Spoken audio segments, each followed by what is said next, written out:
An outcast had hidden her newborn son in soiled rags amidst bales of straw. The Lycan Alpha found her that winter night. He uttered 3 words that sounded like a sentence. "Now they are mine." She believed she would lose everything. But ancient secrets were about to change the destiny of an entire kingdom. A silver mark on the baby's skin would reveal truths buried for centuries. Lies, betrayals, and cruel laws would be exposed. And the invisible woman would become the voice of the forgotten. Prepare yourself. This is the story of how love was born from pain, and justice emerged from silence. There are pains that are not screamed. There are lives born in silence. The cold cut like a blade that winter night in Arvandor. In the damp underbelly of Silverwood Keep, where the lowest servants toiled amidst shadows and indifference, Alara bit her lips until they bled. The pains came in brutal waves, but she could not cry out. A single scream and all would be lost. Mara, the old woman in charge of the stables, held her hand with silent strength. She knew that fear. She had lived through the same terror years ago, when her own son was ripped from her under the pretext of a law that claimed to protect, yet only served to control. The pack law of unclaimed children. The curse that turned orphans and children of unrecognized unions into the property of the Lycan Council. "Breathe slowly," Mara whispered, her eyes laden with memories that still bled. "He needs you to be strong." Alara nodded, trembling. Around them, the giant guard wolves watched in silence, as if comprehending the gravity of the moment. It had always been this way. Since childhood, the animals calmed in her presence, recognizing in her something that other humans did not possess. It was her only gift in a world that considered her less than nothing. An orphan, since the age of 5, marked by unjust punishments and the invisibility imposed on outcasts, Alara had learned to survive in the forgotten spaces of the keep. She worked doubly hard, spoke little, observed everything, and when Darren arrived as a human mediator, bringing dreams of peace between Lycans and humans, she dared to believe that she could exist differently. He had promised to return. He swore before her that they would solemnize their union, that their son would have a name and protection. But the road swallowed Darren on a moonless night. They said it was bandits. Alara never believed it. Now, amidst bales of straw and the warmth of the animals, her son came into the world. The final pain pierced her like lightning, and then he was there, small, trembling, alive. Maera wrapped the newborn in rags used to clean the wolves' paws. There was no other fabric available without raising suspicion. But when the faint lantern light touched the baby's skin, both saw it. A subtle silver gleam near the clavicle, like an ancient mark etched into the soul. "What is that?" Alara whispered, touching the sign with trembling fingers. "I don't know." Mara quickly covered the child. "But I know it cannot be seen. Not now." They placed the baby in a shallow basket, nestled amidst piles of straw. Should anyone appear, they would see only forgotten rags. The idea was born of desperation, yet it was all they possessed. Alara held her son close, feeling the minuscule heartbeat against her own. She knew what awaited her. Should she declare the birth, the Lycan Council could brand the child as unclaimed. His father was dead. She held no recognized family ties. By the laws of Arvandor, her son would be seized, utilized, molded as the influential members of the council saw fit. "I will keep him hidden," she whispered, more to herself than to Mara, "until I find a way to protect him." But destiny was already stirring in the upper echelons of the keep. Alpha Kalen walked the corridors of Silverwood Keep like a shadow bearing centuries. Tall, his presence effortlessly intimidating, he was feared and respected in equal measure. He had governed Arvandor long enough to amass victories, scars, and regrets that weighed heavier than any crown. That night, something disquieted him. An ancient, instinctive sensation, which the wolf within him recognized before the human mind could name it. the scent of freshly spilled blood, the subtle perfume of new life. The call was irresistible. Fenris, the largest of his giant guard wolves, appeared at his side unbidden. The animal rumbled low, not in threat, but in warning. Together, they descended to the stables. Each of Kaelin's steps echoed with the memory of ancient choices. It was under his reign that the pack law of unclaimed children had been forged into a weapon. He had justified it by claiming it protected the kingdom, that it averted the chaos of wars between rival packs. But he knew the truth he carried.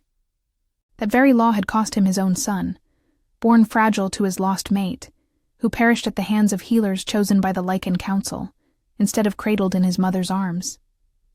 That wound had never closed. Upon entering the stables, Fenris moved directly to the corner where the rags were piled. Kaelin followed, pushing aside the cloths, and his world stood still. A newborn watched him. It did not cry. It merely gazed at the alpha with dark, profound eyes, as if recognizing something ancient within him. Fenris lay beside the basket, unmoving, an unlikely guardian of a life that had just begun. Then Kaelin saw the silver mark. His heart, hardened by centuries, quickened. He knew that symbol only from the old chants, from the tales the elders wove about the primeval pack. The mark of Lycan kings, appearing on the rarest descendants with a profound connection between human spirit and wolf spirit. The baby's scent confirmed it. Lycan blood mingled with human blood. A union forbidden by the Lycan Council. A union matriarch Varen would seek to destroy or control. It was then he heard the faint sound of someone stirring. He turned. Alara appeared at the doorway, pale, trembling, her eyes wide with terror at the sight of the alpha kneeling before the basket. She tried to speak, but the words died in her throat. In her mind, there was only one certainty. He had discovered them. And now, he would take her son. Alpha Kaelin gazed at the young outcast, then at the newborn, and a decision solidified within him.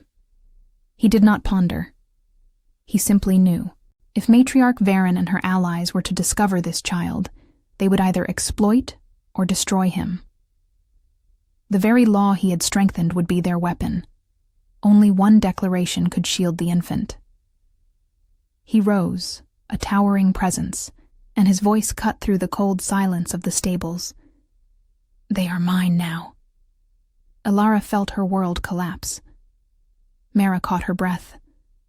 To them, it resonated as a final decree. The Alpha leader claimed the child. He would tear the son from her arms, as the law had always done with the vulnerable.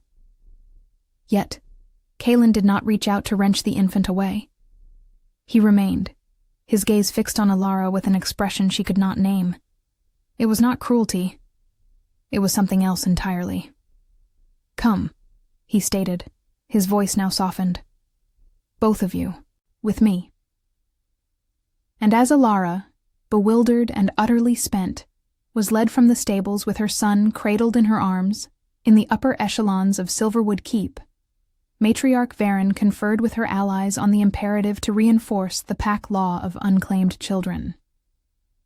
Little did she know that on this night, not merely a child marked by destiny had been born, but also the spark of a silent revolution that would forever reshape Arvandor. What is said in silence sometimes screams louder than decrees. Alara was led through corridors she had never before trod.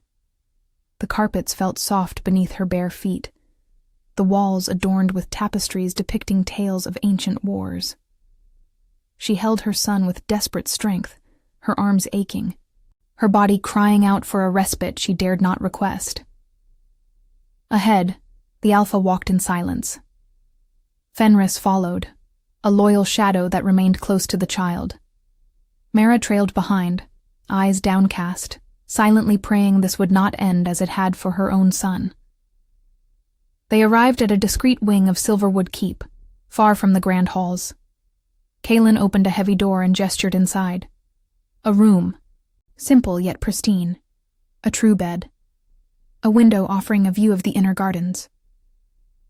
"Rest," he commanded, without meeting Alara's gaze directly. "Both of you need it." "Why?" Her voice emerged hoarse, imbued with distrust. "Why did you not simply take him?" Kaelin finally met her gaze. His golden eyes, so feared by the court, seemed to carry a burden she could not fathom. "Because I have made this mistake before." He offered no further explanation. He departed, gently closing the door, leaving Fenris on guard outside. Alara collapsed onto the bed, her body at last surrendering to exhaustion. Mara helped her settle, brought water and fresh cloths. Yet neither woman truly slept that night. Fear was a constant companion. In the days that followed, a peculiar routine took hold. Alara was presented to the court as the wet nurse to a royal ward. The infant, now swaddled in proper linens, was kept near, yet no one dared to ask direct questions. There were whispers, sidelong glances, speculations. But the Alpha's presence around them formed an invisible shield. Alpha Kaelin appeared every night, not to claim the child, but to observe him. He would sit in silence near the window as Alara nursed her son, remaining still, as if the scene offered a fleeting calm to the torment he bore. One night, she dared to speak. "What did you see in him?" Kaelin took a moment to reply. When he did, his voice was low, almost a confession. The mark of the primeval pack, a symbol of the first Lycan kings. It appears in rare descendants who carry a deep connection between worlds. And what does that mean? That he can be a bridge to peace or an instrument of domination. It depends on who raises him. The ensuing silence was heavy. Alara held her son more tightly. "Why did you say we are yours now?" Kaelin turned his face toward her, and for the first time, Alara saw something beyond the fearsome Alpha. She saw a weary man. "To protect you both. If I had not claimed him publicly, the Lycan Council would have, and Matriarch Varen would turn this child into a political pawn. But the law I forged," he interrupted, his voice bitter. "I believed it protected the Dominion. I prevented wars between packs, quelled rebellions. But I forgot that laws, too, can bleed. My own son died because I trusted the Council's decisions instead of protecting those I loved." The confession settled between them like a stone in a quiet pond. Alara had not expected this. She had not expected to see guilt in the eyes of one who ruled with an iron hand. Then why not change the law? Because the Dominion requires order. But perhaps... He hesitated. Perhaps there is a way to maintain order without crushing the vulnerable. In the days that followed, Alara began to observe the Alpha with different eyes. She saw the weight of every decision he carried, how his advisors pressed him, how Matriarch Varen always found a way to insinuate her ideals into the council meetings. Varen. The name was whispered with both reverence and dread. Leader of the most powerful faction, guardian of the most rigid traditions, a staunch defender of Lycan blood's purity. Alara had never seen her closely, yet she felt her presence as a constant looming threat. It was Mayera who brought the first troubling news. "They are speaking," the old woman whispered as she tidied the chambers. "Whispers of a child hidden within the keep. Matriarch Varen is asking questions." The fear returned, sharp-edged. Alara embraced her son, her heart quickening its beat. She cannot know. She simply cannot. But it was too late to conceal him. Varen possessed eyes in every shadow. That very night, when Alpha Kaelin appeared for his customary visit, Alara confronted him. "She knows, doesn't she? The matriarch." He did not deny it. "She suspects." "And what happens when she is certain?" Kaelin's gaze fell upon the sleeping infant in her arms. The silver mark pulsed subtly in the candlelight. "She will convene the Lycan Council. She will demand that the law be upheld, that the child be declared unclaimed and surrendered to the Dominion." But you said that. I said I claimed them. But Matriarch Varen will question my right. She will claim I acted on impulse, that an outcast manipulated me, that the child should be judged by the Lycan Council, not protected by royal decree. Alara felt the world constrict. Everything she had feared since Arian's birth was coming to pass. Then it was useless. Everything was useless. No. Alpha Kalen rose, his presence filling the room. I bought us time. And time is what we need. For what? To find proof, to uncover truths Matriarch Varen wants buried. He approached, and for the first time, extended a hand to lightly touch Arian's head. The gesture was careful, almost reverent. This boy is not just your son. He is a symbol of something greater. A union between humans and Lycans, proof that we can exist without destroying each other. Matriarch Varen fears this. She fears that such alliances will weaken her control. But how will we prove anything? Alara whispered. I am nobody. You are the Alpha, but you are bound by your own laws. Alpha Kalen recoiled, pensive. Then he said something that would change everything. Who was his father? Alara swallowed hard. She had spoken little of Darren, afraid that his name would bring more danger. A human mediator. He negotiated treaties. He wanted peace between our peoples. His name? Darren. Alpha Kalen's reaction was immediate. Tension coursed through his body. Darren died on the road. They said it was bandits. I never believed that. Why? Because he knew too much. He spoke too much. He dreamed too much. The words spilled out rapidly, years of pain compacted into confession. He wanted me to be recognized, for our son to have a name, for the laws to change. Matriarch Varen was in his meetings. I know this because he told me. She opposed everything he proposed. Alpha Kalen stood motionless for a long time. When he spoke again, his voice was steel. If we prove that Matriarch Varen ordered Darren's death, we can dismantle her. But we need evidence. Where will we find that? In places she would never imagine anyone would look. He looked at Alara with new intensity. You know the damp underlevels of the keep better than any noble. You know the forgotten places. And so it began. An invisible outcast and a tormented alpha, united by a child marked by destiny, embarking on a silent search for truths that could save or destroy everything. Outside, snow began to fall. And in the shadows of the court, Matriarch Varen summoned her allies. The time Alpha Kalen had bought was running out. There are secrets that rot beneath stones, and there are those who do not fear to dirty their hands. Alara never imagined she would return to the damp underlevels of the keep by her own will. Those humid corridors, where she had spent years carrying buckets and serving in silence, were scars on her memory. But now she returned with a different purpose. Mayera guided her among forgotten trunks and piles of moldering documents. The Elder Hand knew every corner, every hiding place where ancient scribes kept copies of reports that the nobles preferred not to see. Why do you keep these things? Alara whispered, leafing through yellowed papers. Because the truth should not vanish merely because it is inconvenient. Myra pointed to a wooden box hidden beneath loose floorboards. Look there. Alara retrieved the box. Inside lay folded letters, sealed with wax that had long since cracked. She recognized the handwriting even before opening the first. Darren. Her hands trembled as she unfolded the paper. These were letters penned shortly before his death, addressed to her, yet never delivered.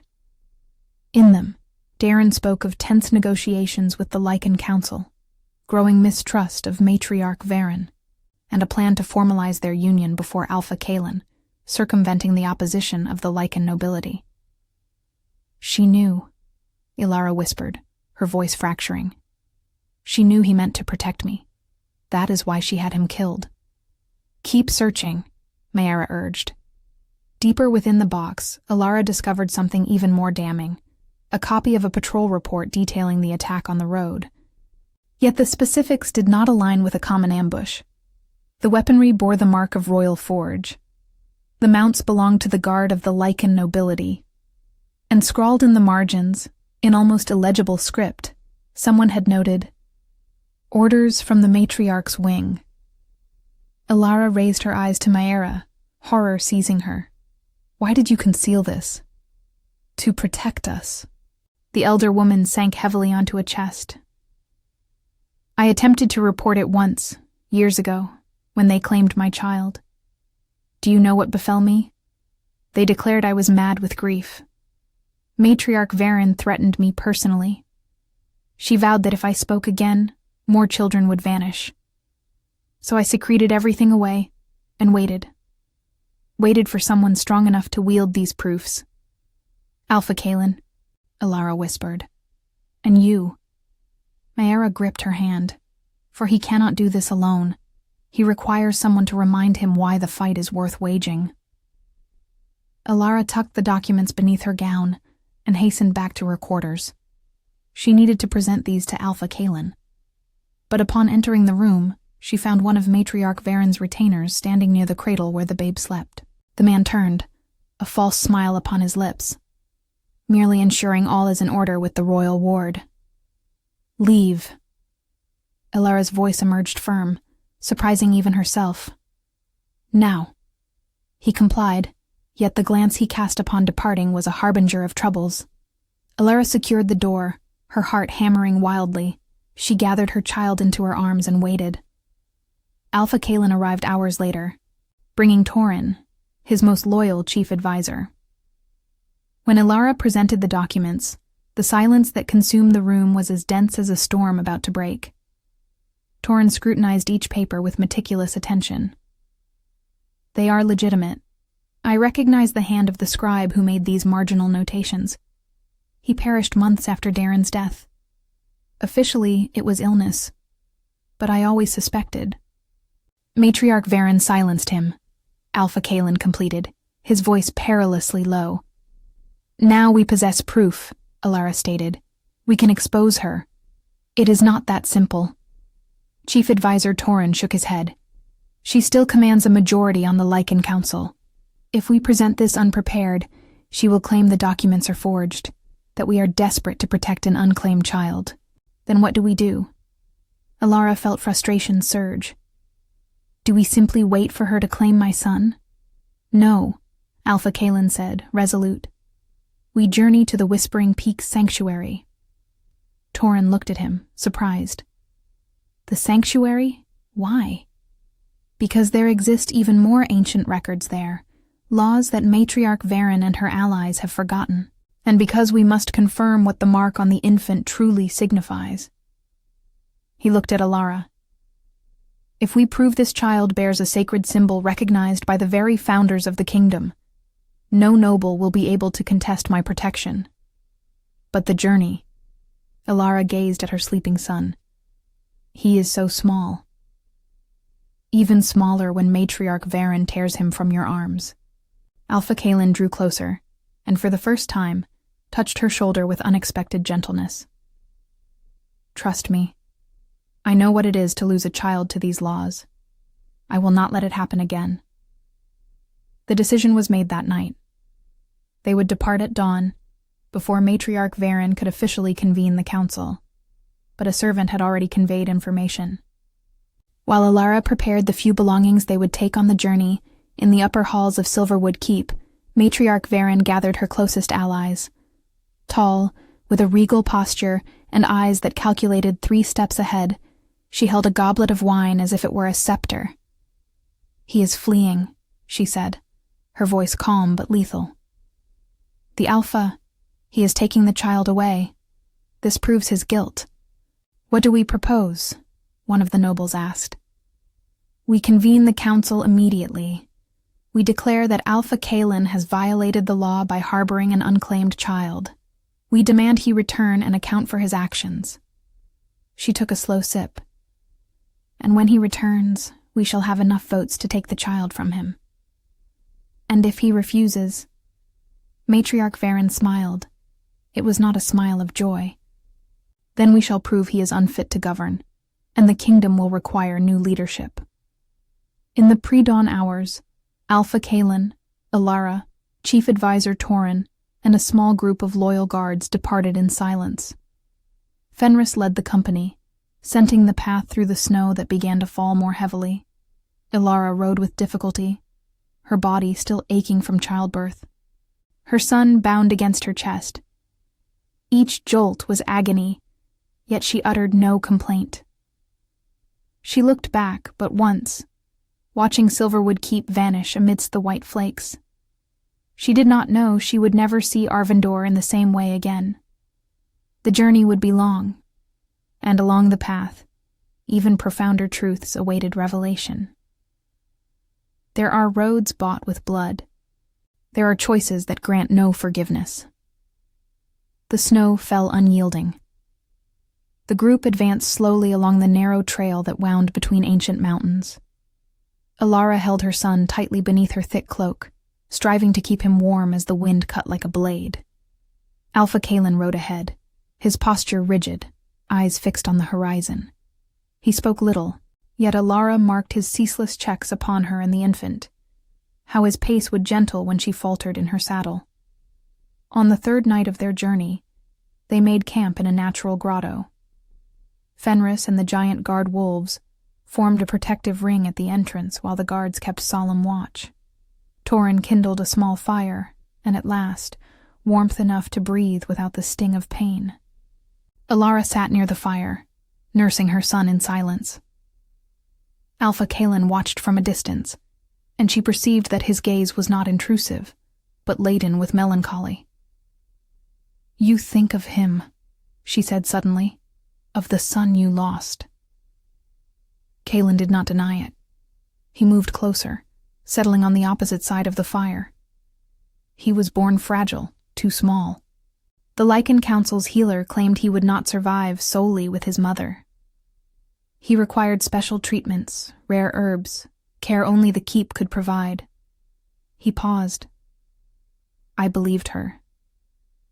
I allowed them to take my son from my mate's arms. He died 3 days later. And she never forgave me, never recovered. You trusted the Lycan Council, Alara whispered, as any alpha leader should. Blind trust is weakness disguised as wisdom. He glanced at the infant. I learned too late. Then why do the laws persist? Because to dismantle them at once would sow chaos. Rival northern territories lie in wait for any sign of weakness. Humans and Lycans still eye each other with suspicion. Matriarch Varen and her allies would seize upon such change to incite rebellion, claiming I betray tradition. Then we are trapped, Alara murmured. Trapped by laws that kill. No, we seek the loophole. Kalen rose. At the Whispering Peak Sanctuary, ancient records exist. Laws that predate those we hardened. If we unearth a precedent, I can enact reform without appearing to shatter our foundations.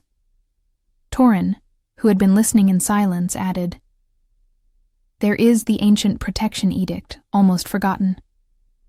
It permitted mothers of mixed union children to claim sovereign protection under certain conditions. It was penned in more tolerant times, yet never officially revoked. Alara raised her gaze, hope igniting within her for the first time in days. This means I could claim legal guardianship, yes. Torin offered a faint smile, but only if we can prove political conspiracy surrounding the child. And that you acted to protect him, not to conceal him with malicious intent. This is why the documents are crucial, Kalen completed. They prove Darren was slain by Matriarch Varen's command.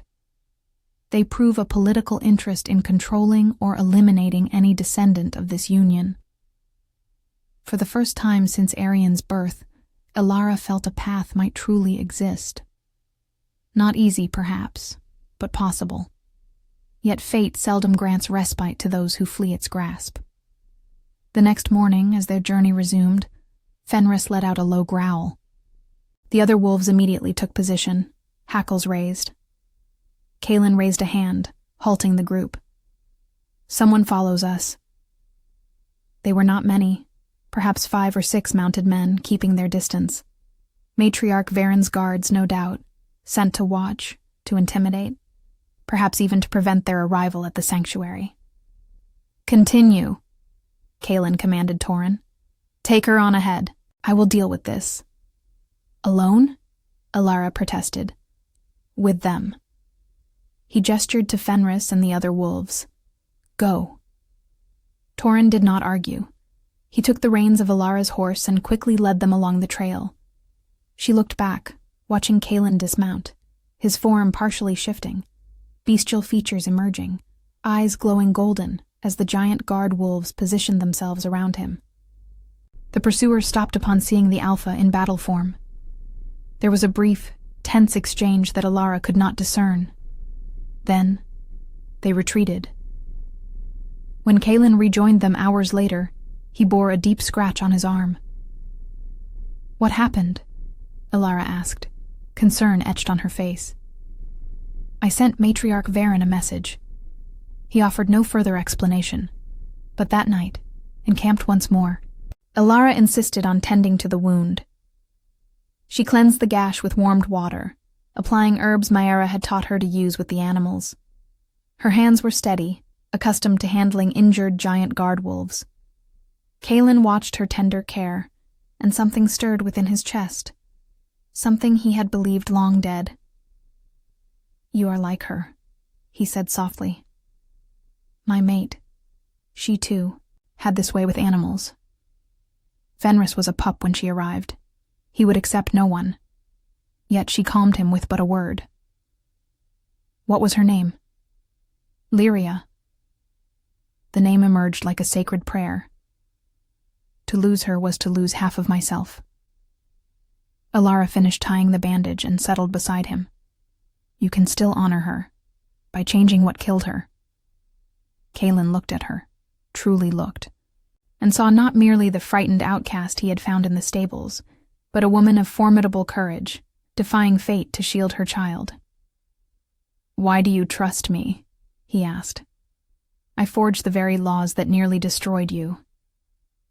"Because I saw you in the stables. When you could have seized my son, you claimed him as your own to protect him. And because—" she hesitated. "Because one who carries such guilt is no monster. He is merely a man who erred." The silence that followed was distinct. It was not uncomfortable. It was something akin to profound understanding. Fenris, healed yet still limping slightly, approached Alara and laid his massive head upon her lap. The infant, asleep in the nearby basket, stirred and let out a small sigh. "They recognize you," Kaelin murmured. "The wolves. My son. They recognize something even I cannot rightly name." "Perhaps they recognize what I have always been," Alara replied. "One who tends, even when no one tends to me." They arrived at the Whispering Peaks Sanctuary 5 days later. Raised high in the Absaroka Beartooth Mountains, surrounded by ancient walls draped in moss and etched with inscriptions in a near-forgotten tongue, the sanctuary seemed born of the very rock. The elder keeper of the sanctuary had piercing eyes, white hair falling over time-stooped shoulders. He received Alpha Kaelin with reverence and Alara with curiosity. "The mark," he stated after examining the babe. "It is true, not seen for generations." "What does it mean?" Alara questioned. "That this child carries a rare bond. Human spirit and wolf spirit entwined from birth. He could be a bridge, or he could be a rift. It depends on who guides his steps." "Then he is in peril," Alpha Kaelin concluded. "He always has been, and always will be, until the Dominion decides for peace or control." The elder keeper led them to a deep chamber where ancient scrolls were kept. There, Torin and Alara spent days searching, reading, connecting. And they found it, the forgotten ancient protection edict, penned in archaic tongue, but clear in intent. A mother of a child born of a union between peoples, under documented political threat, may claim guardianship and Alpha's protection, provided she demonstrates defense of life, not willful disobedience. Alara clutched the parchment, hands trembling. Does this mean I can keep him? If we present it alongside the evidence against Matriarch Varen, Kaelin confirmed.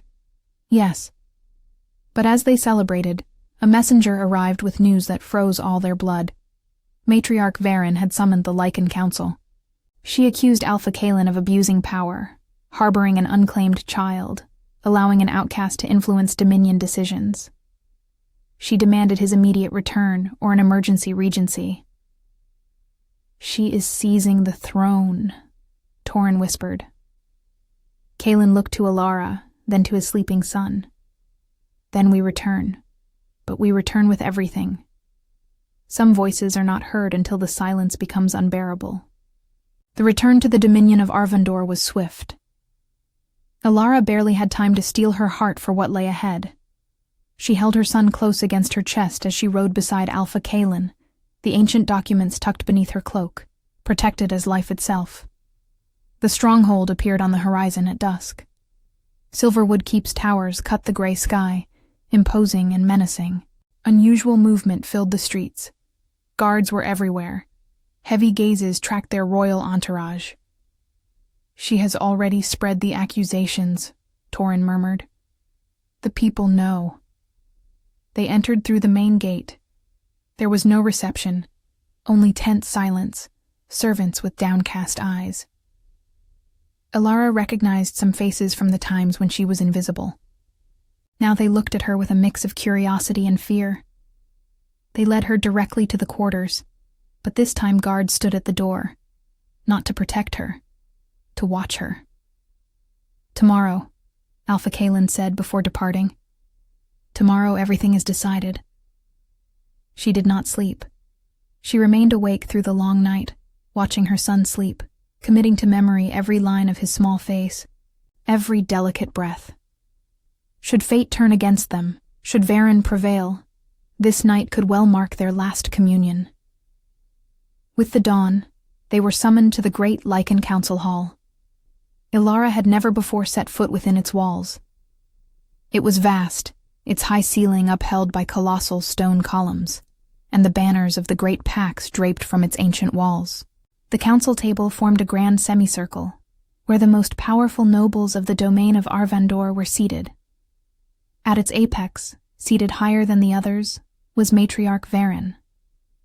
She was precisely as Alara had imagined, beautiful in an intimidating fashion, her posture regal, her eyes sharp as a blade.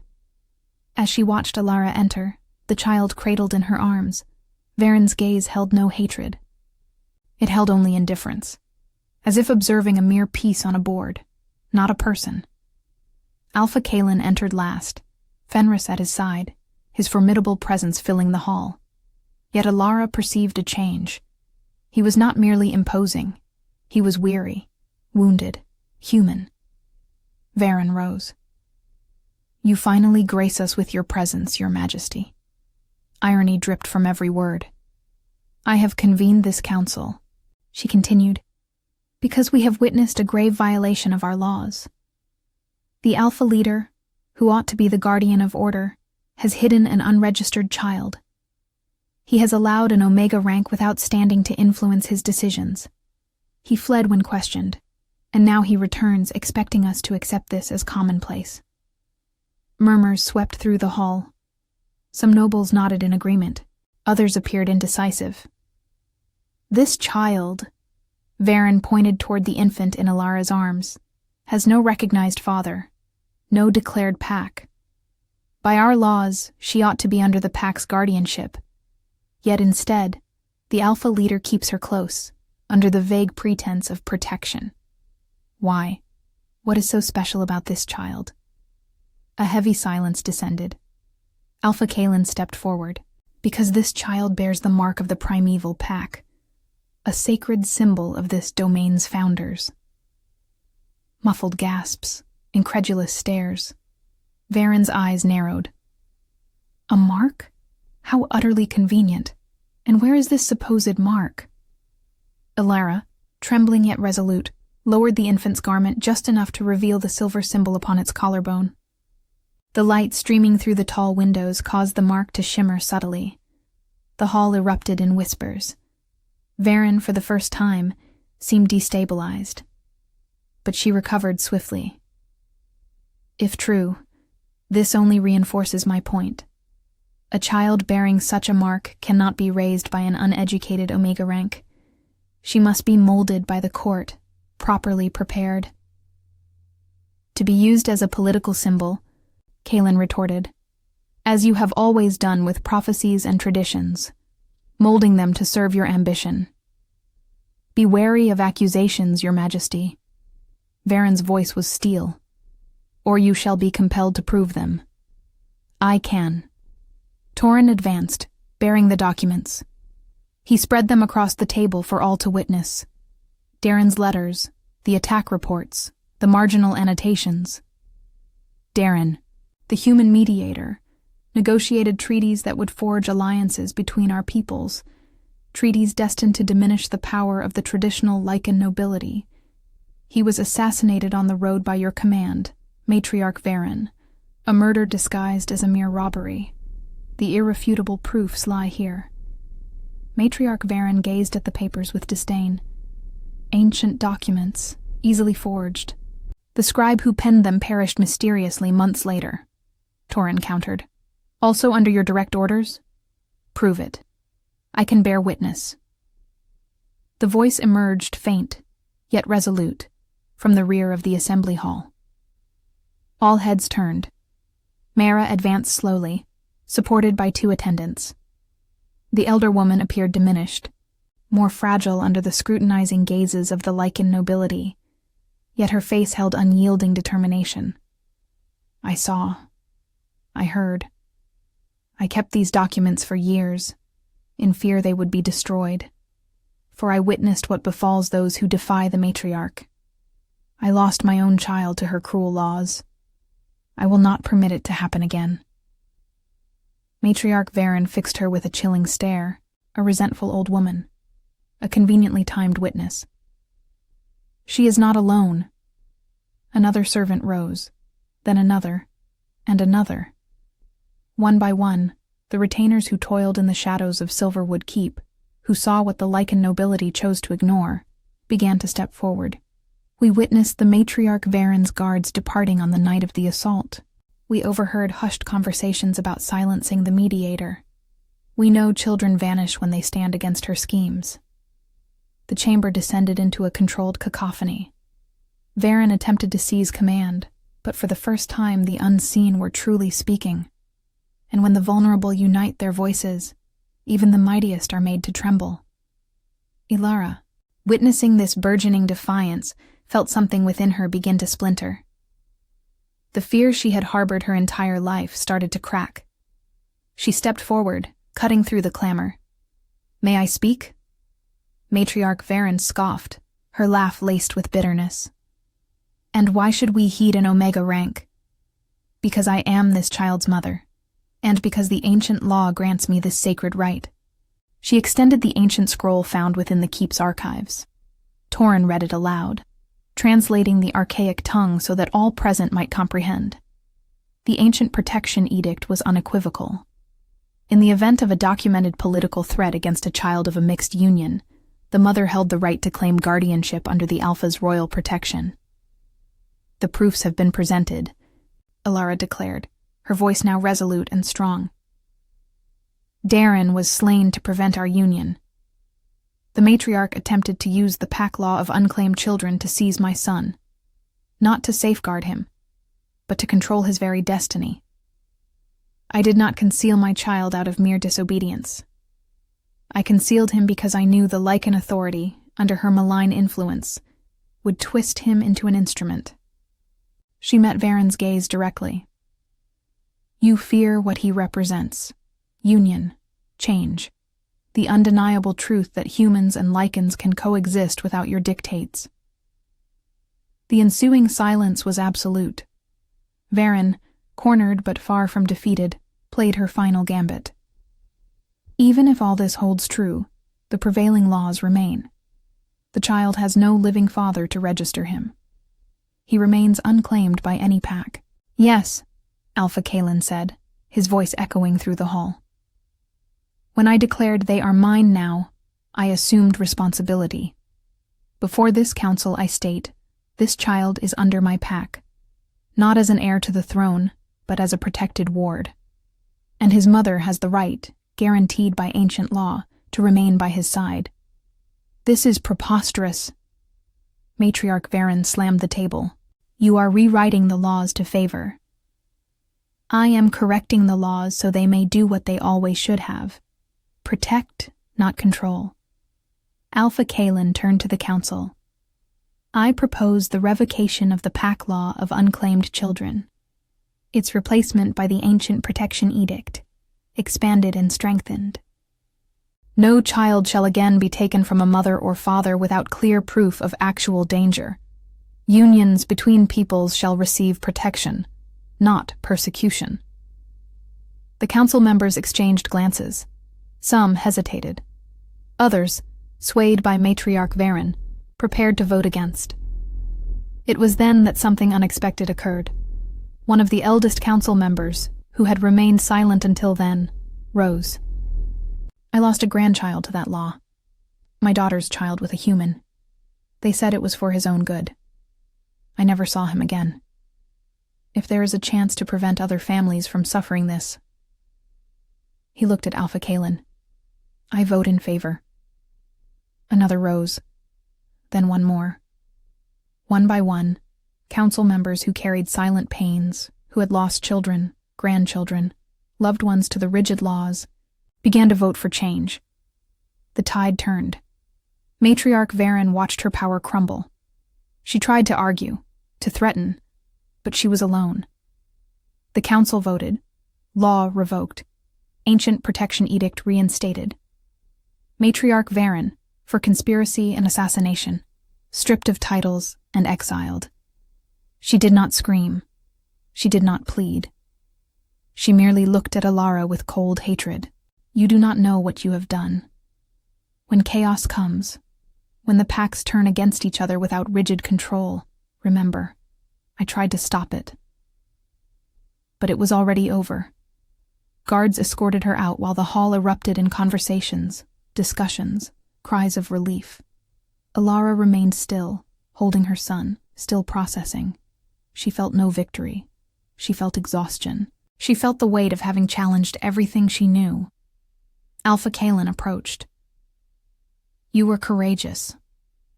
I was desperate, she corrected. But it was worth it. They looked at each other, and in that moment something shifted. It was no longer Alpha and subject. It was a partnership forged in battle. And far away in exile, Matriarch Varen swore she would one day return. But that is a story for another time. There is no victory without scars. There is no change without resistance. The months that followed were a constant storm. Revoking a law does not erase centuries of fear. Many council members, though they had voted for the change, still regarded Alara and the child with suspicion. Whispers traversed the corridors, an outcast with influence over the Alpha. A marked child who could change everything. Uncertainty hung like a mist. Alara was officially named Arian's guardian, a name she chose in tribute to Darren, who dreamed of aerial alliances, light as birds. Yet, the title bore unexpected weight. Suddenly, servants sought her help, mothers who feared losing children, outcasts who had known no voice. She became an unintended symbol, and a symbol finds no repose. There were constant meetings.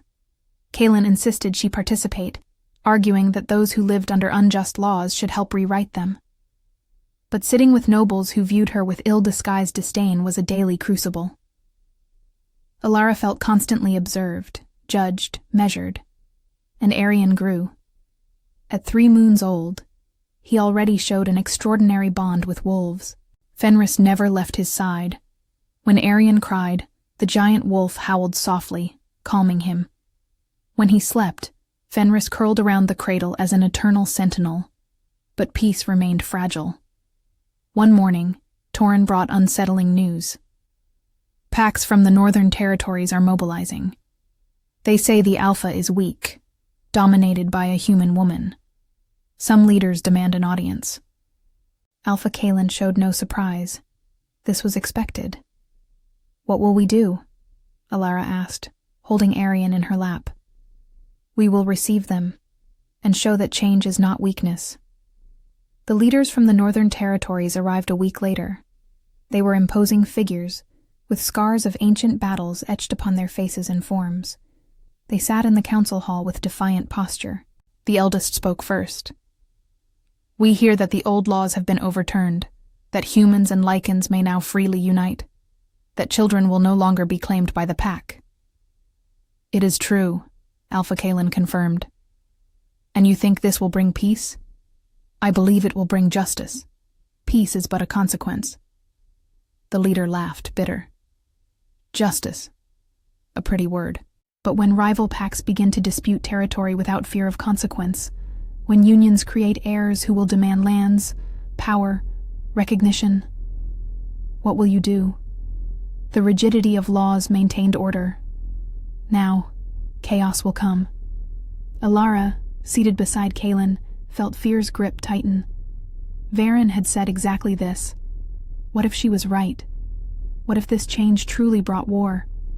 But then memory surged. She remembered the mothers torn from their children, the youths who vanished, her own Arion, who was almost ripped from her embrace. She remembered that order born of such sorrow was no order at all. It was oppression. She stood.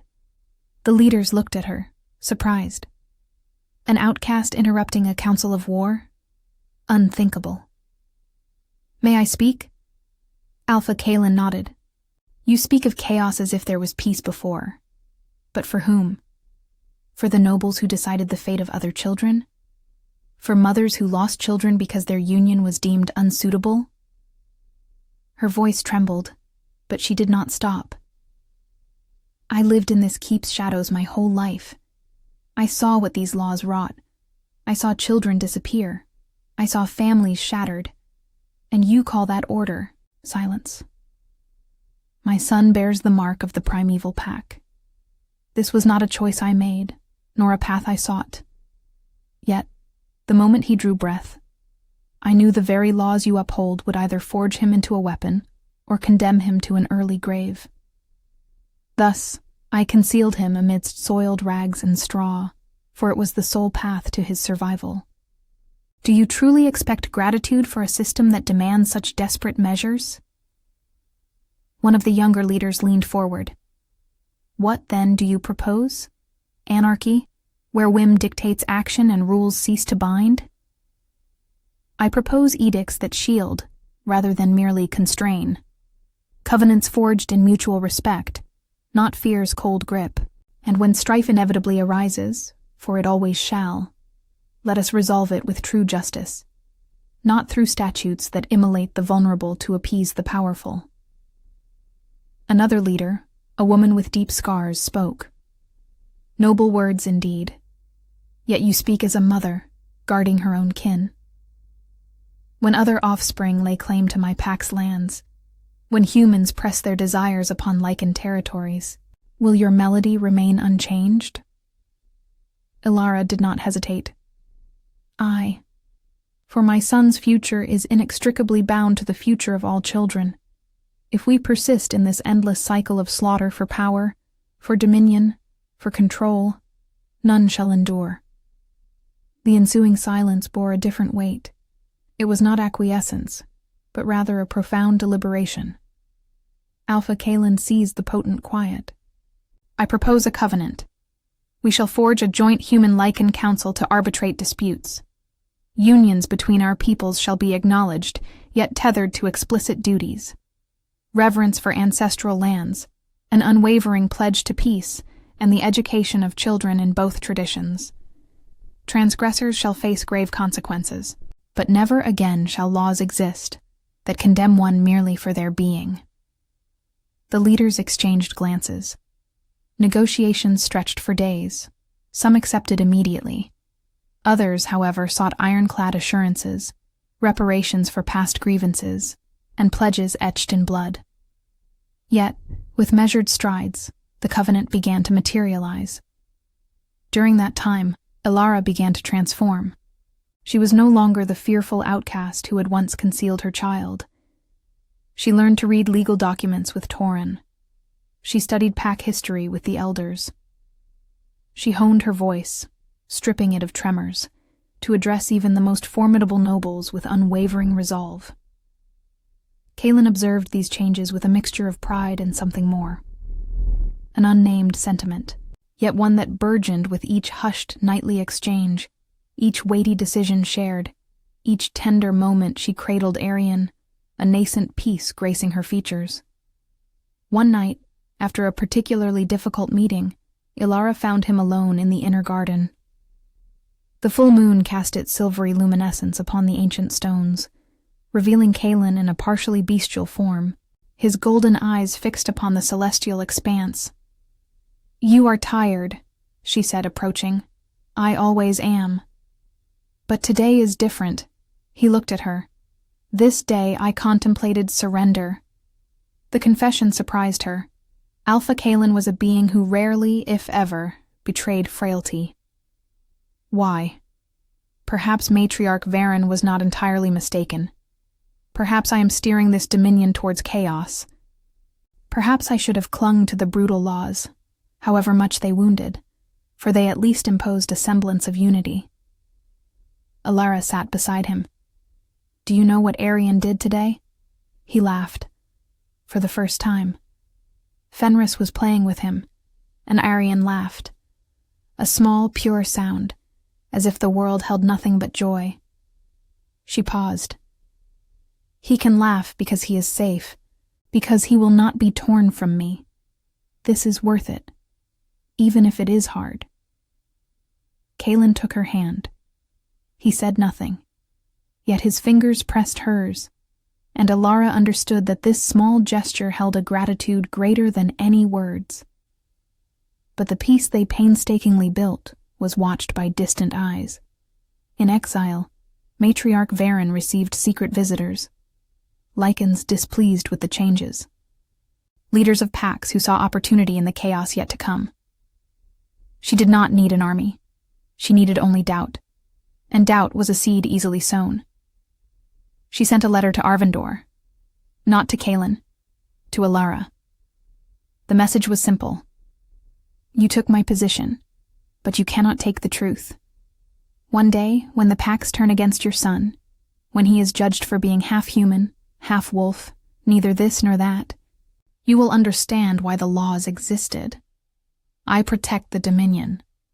You merely protect yourself." Ilara burned the letter, but the words remained. And when Arian reached 6 months, the first crisis arose. 2 packs from the eastern territories clashed over land. One claimed that the union between one of its members and a human granted them rights to traditionally Lycan lands. The other refused, stating that humans held no claim to ancestral soil. The conflict escalated. There were deaths. The Joint Human-Lycan Council was convened for the first time. Alpha Kaelin and Ilara presided, but the tension was palpable. Both sides demanded justice. Both believed themselves righteous. Ilara proposed a solution, to divide the land, creating a neutral zone where both peoples could live, but with clear rules for coexistence. Alpha Kaelin supported her, but one of the Lycan leaders spat upon the ground. This is weakness. Before, the Alpha decided with might. Now he negotiates with humans as if they were equals. "They are," Ilara replied. "They are not, and your son, who is half of each, will not be either. He will be rejected by both sides. You will see." The words echoed Matriarch Varen's, and Ilara felt fear return. But Alpha Kaelin rose, his presence dominating the chamber. My son died because I did not listen to my mate, because I blindly trusted the council. I will not repeat that mistake. The new laws will stand. Those who do not accept them may openly challenge my leadership, but not with words, with deeds. No one challenged him. The crisis was resolved, yet it left its scars. And Alara, for the first time, felt the true weight of what they were building. It was not solely about Arian. It was about changing an entire dominion. And dominions do not change without blood. There are bonds born of choice. They are the strongest. Winter returned, bringing snow and silence. Arian turned 1. He now crawled, always surrounded by Fenris and other wolves who treated him as a pup of the pack. The silver mark on his skin shone brighter when he was near the animals, as if responding to something ancient. Alara had changed profoundly, not merely outwardly. Now she wore garments befitting her station as guardian and counselor, but deep within. She carried an authority born of surviving the gravest trials. When she spoke, servants and nobles alike heeded her words. Yet, there was something more, something burgeoning between her and Kaelin, unspoken yet palpable with every shared conversation, every joint decision, every quiet moment spent watching over Arian's slumber. He still visited the chambers each night. It was no longer surveillance, it was ritual. He would sit near the hearth, watching Alara cradle their son, a silent yet constant presence. One night, she finally asked, "Why do you come?" Kaelin took a moment to reply, "Because here, I am no alpha. I am merely a man who erred and strives to make amends." "You have already corrected. The laws have changed. Arian is safe." "But I am not." He met her gaze. "I am not certain of what I feel." Alara felt her heart quicken. "And what do you feel?" "That when I said, 'Now they are mine,' I was correct, yet not in the way I conceived." He rose, drawing nearer.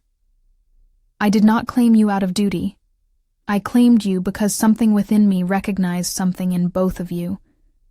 A bond I cannot name, but one I know to be true." She could not reply. Words died in her throat. Kaelin continued. "Lyria was my companion. I lost her. I thought I would never feel again. But you..." He lightly touched her face.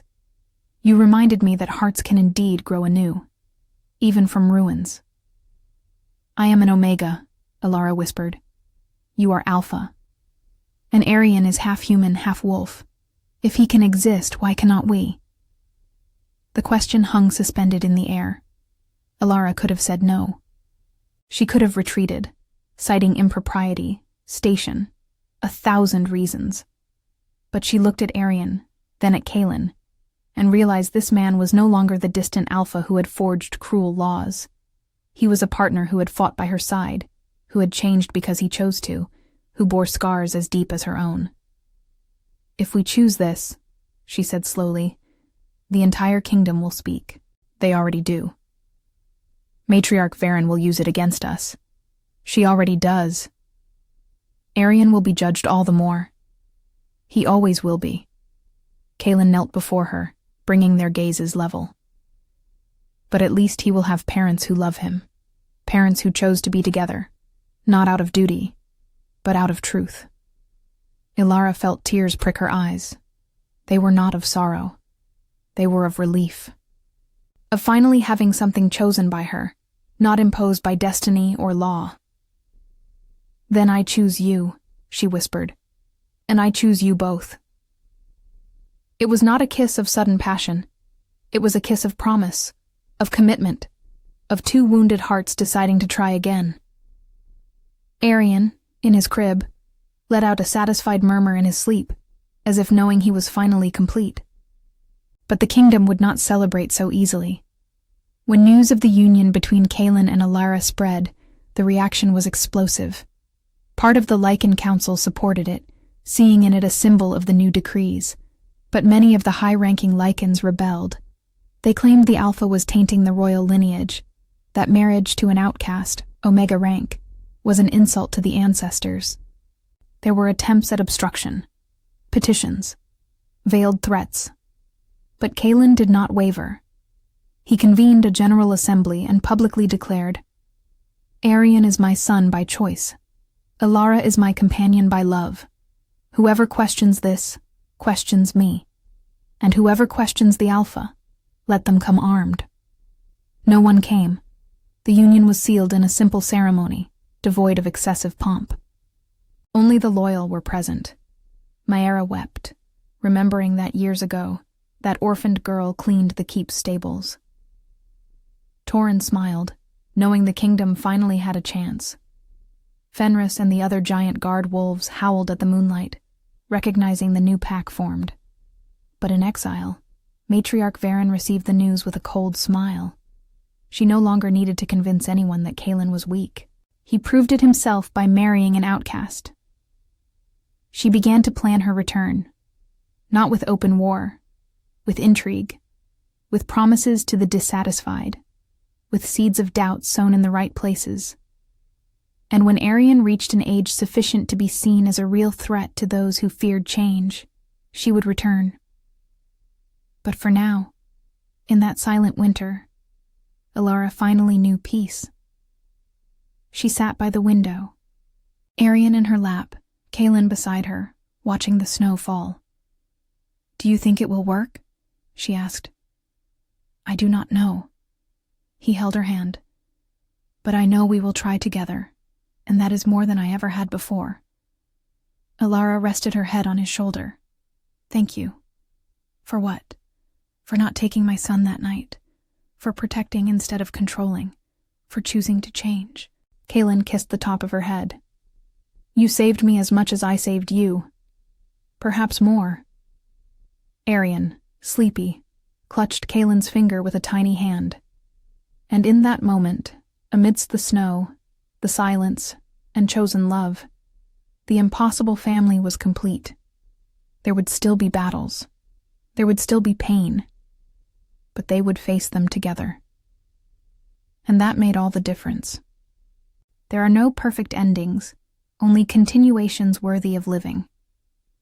The years passed like seasons, some mild, others tempestuous. Arian grew strong, bearing within him the duality of two worlds.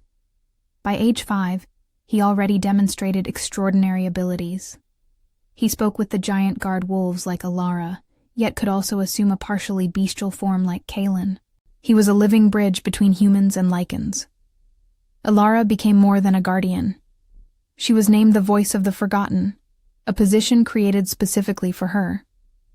She organized councils where servants, outcasts, Ômega rank, and common folk could present grievances and suggestions. She established shelters for unclaimed children, ensuring none would be taken by force again. Her presence transformed Silverwood Keep. Servants no longer walked with downcast eyes. Mothers no longer lived in fear. The changes were slow, but real. Calin, in his turn, matured as a ruler. He learned to listen more, to decide less alone. He became king not merely of power, but of wisdom. The northern territories, once suspicious, began to accept the new laws. There were conflicts, yes, but they were mediated, not massacred. The Joint Human Lycan Council functioned, not perfectly, but it functioned. And Fenris, now aged, remained by Arian's side, a loyal guardian until the very end. But while they built the future, the past awaited its opportunity. Varen returned when Arian completed 7 years, not with an army, but with words. She appeared in public assembly, demanding to be heard. Calin, by the very laws he had forged, could not deny a voice to any citizen. She spoke with venomous eloquence. You celebrate change, but look around. Packs divided. Humans demanding lands that are not theirs. Children growing up uncertain of their true nature. She pointed at Arian. That boy is a symbol of confusion. He will be accepted by neither side. He will be eternally divided. Arian, seated beside his parents, did not avert his gaze. He met Varen's eyes with a serenity that unnerved even her allies. "I know who I am," he said, his child's voice yet resolute. "I am the son of my mother and my father. I am a friend to both wolves and humankind. I need not choose. I can be all." A profound silence descended. Varen attempted to retort, but something in the simplicity of the child's words disarmed her argument. How could one contend with a spirit that perceived no division, but only potential? Ilara rose. "You claim to protect the kingdom, but from what? From people who yearn for peace? From children who seek to exist without fear? You do not protect. You control, and you name it order." "And you," Varen retorted, "call chaos freedom."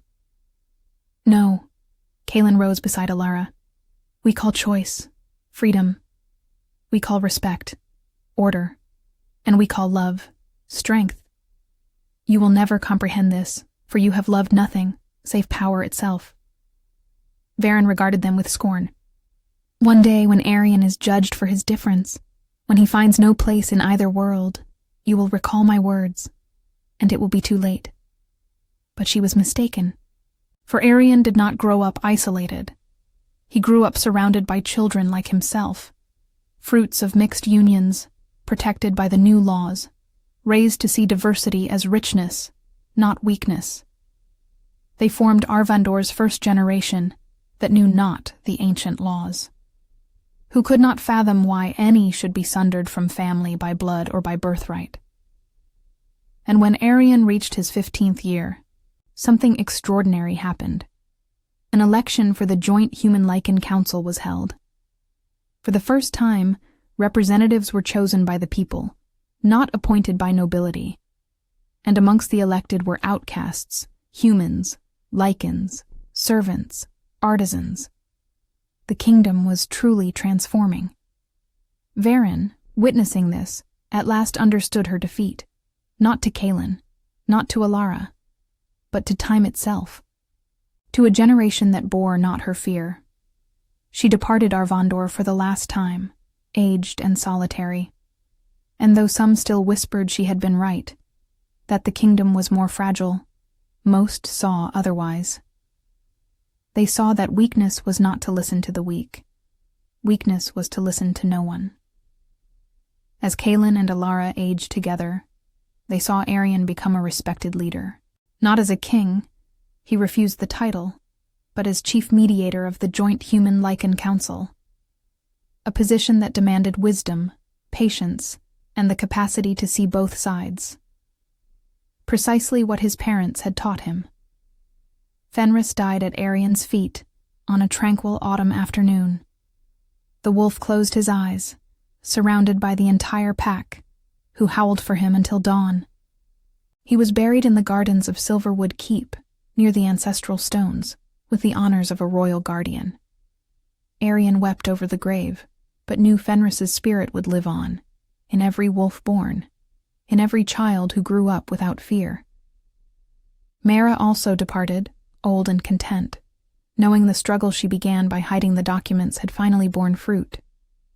And when Kaelin's time came, he departed without regrets. He had Ilara by his side, her hair now white, but her eyes still steadfast. He had a beloved son. He had a transformed kingdom. "Was it worth it?" she asked, holding his hand. "Every second," he whispered. "Especially those nights in the stables, when I didn't know what I was doing, but did it anyway." Ilara smiled. "You saved a boy in dirty rags." "No. You saved me. You showed me that strength is not control. It is care." Kaelin closed his eyes for the last time, surrounded by love. Not by fear. Not by duty. By choice. Ilara lived for a few more years, long enough to see her grandchildren. Children of mixed blood, humans, Lycans, all playing together in the gardens where only nobility once trod. On her last night, sitting by the window with Arian beside her, she looked at the moon. "Do you remember?" she said softly. When I hid you in rags? They told me 1,000 times. Arian smiled. I thought it was the end, but it was the beginning. Of what? Of everything. She held her son's hand. Of a kingdom where you can exist, where everyone can. Thank you, he whispered, for being brave when you had every reason to give up. Elara closed her eyes, feeling peace finally complete. I wasn't brave. I was a mother. And that was enough. And it all began with 3 words spoken on a cold night, before an infant swaddled in rags, amidst wolves who recognized something sacred. Now, they are mine. Not as ownership, but as a promise fulfilled. The legacy endures.